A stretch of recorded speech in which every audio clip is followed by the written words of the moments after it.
Hey, Lisa Neller here with day 2 of Atlas of the Heart. I am your thinking partner for life's greatest challenges, by the way, and this is day 2 of my exploration of Atlas of the Heart, mapping meaningful connection and the language of human experience.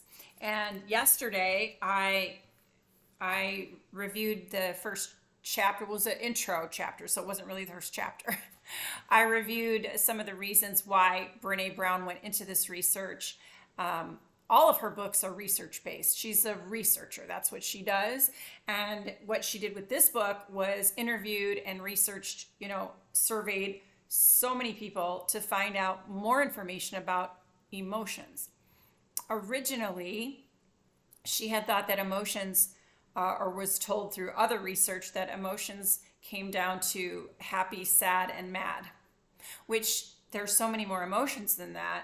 And she wanted to find a nuanced way of speaking about our emotions in language that we can understand, so we can find meaning and make connections and heal and grow. So I'm doing this because I want to learn more about the book. I want to help you understand your emotions better. And I'm also leading up to a workshop that I'm going to be doing on February 13th, which is called Love Mastery. Elevate your relationship game. So I'm going to do that, and I'll put the link below to that. So today I'm going to talk about chapter 1, and this is titled Places We Go When Things Are Uncertain or Too Much. So this is what she's done throughout the entire book, and I'm going to give you a sample of this. Brene, for each chapter, starts out with places we go when, and then fill in the blank. So this one is places we go when things are uncertain or too much. The next chapter will be places we go when we compare, meaning comparing ourselves to others. Chapter 3 is places we go when things don't go as planned, and so on and so forth. So that's where she starts, places we go when. And today's chapter is when things are uncertain or too much. Think of 9/11. Think of the pandemic. Big events, where there's a lot of uncertainty. And when things seem to be way too much. Well, during the year of the pandemic, oh my God, there were so many things, riots and murders, and it was horrible. It was too much. There's a lot of uncertainty. Okay, so these are the emotions that Brene has identified. She has identified 87 of them. There are a lot more emotions, but she's identified 87. I'm only going to go through a couple each time. But when things are uncertain, we might experience stress, overwhelm, anxiety, worry, avoidance, excitement, dread, fear, and vulnerability. And for the purposes of my passion of helping people with their relationships and better communication, I'm going to pick 2. One is stress, and the other is avoidance. So out of all of those, she had 9 listed there. I'm going to talk about stress and avoidance, taking pieces from her book, and it's just pretty short, actually. So on page 5 in the book, she defines stress, or it says, we feel stressed when we evaluate environmental demand as beyond our ability to cope successfully. This includes elements of unpredictability, uncontrollability, and feeling overloaded. Stressful situations, I'm reading from here, stressful situations cause both physiological, that would be your body, and psychological reactions. And psychological would be your mind and your emotions. So I'm going to say that again. Stressful situations can cause both physiological and psychological reactions. However, regardless of how strongly our body responds to stress, in other words, we might get increased heart rate or elevated cortisol, our emotional reaction is more tied to our cognitive assessment, that is our thinking, of whether we can cope with the situation than to how our body is reacting. So it's the mind over the body in this case. And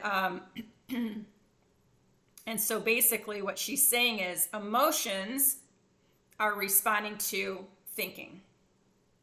Brene actually says, but really my emotions are responding to my thinking, because she thought it was the other way around. It wasn't. It isn't. Emotions respond to your thinking. Everybody who studies psychology knows this. It's like the foundation of cognitive behavioral therapy. There's so many other models of therapy now, but that is one of the basic ones that teaches us that, you know, what we're thinking kind of matters, like makes a difference in our emotions. It causes our emotions in many cases.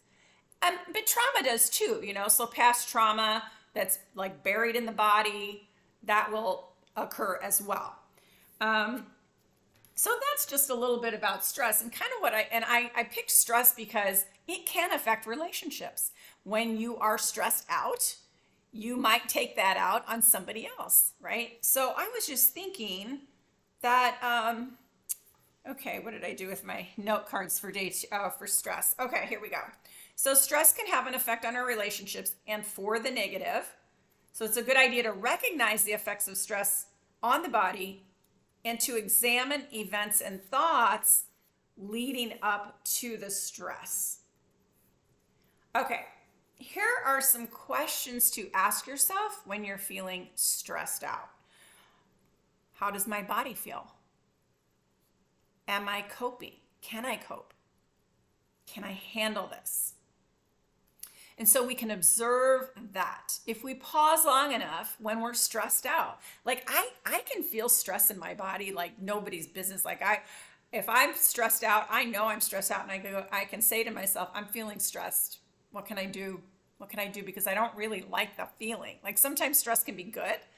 It can motivate you to get something done, but sometimes it could be debilitating and stop you in your tracks. So you assess, you observe, and then you kind of decide like, what am I going to do with this? What do I need? So you can ask yourself, what do I need in order to calm this down? And then you can create a plan, you know, set an intention to like get the help you need, get the support you need. And there are coping mechanisms for stress, and we've all heard them. We don't all practice them, but you know, deep breathing, exercise, meditation, that kind of thing. And another thing that we can do is ask ourselves, what kind of bandwidth do I have right now? You know, what kind of space do I have to handle what is in front of me? And then also, what can I let go of? What can I dump that's not that important right now? If we start to really and truly prioritize what needs to be done right now, what doesn't need to be done, and eliminate those things that don't need to be done, we can relieve a lot of stress and some anxiety too.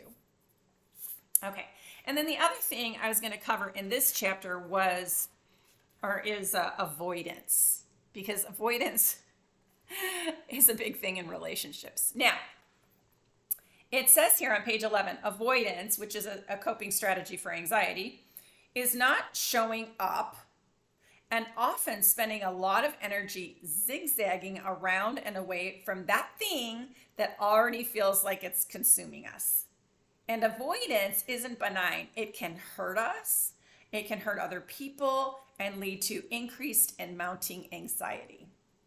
In her book, The Dance of Fear, Dr. Harriet Lerner writes, "It is not fear that stops you from doing the brave and true thing in your daily life.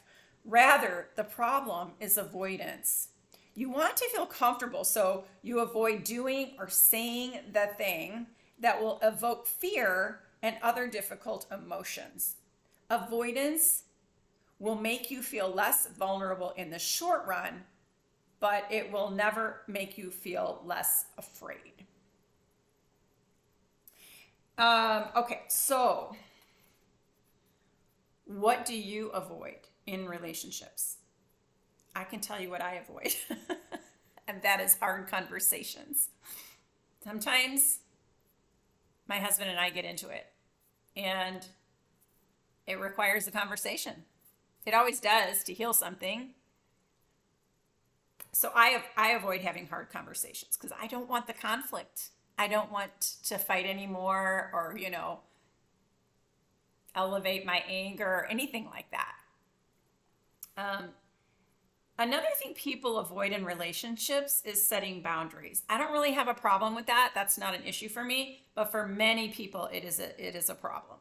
They avoid setting boundaries. Do you avoid expressing or allowing forgiveness in your life? That's something we avoid. It can be painful. It's hard. And then I would just ask, what else do you avoid? Is there anything?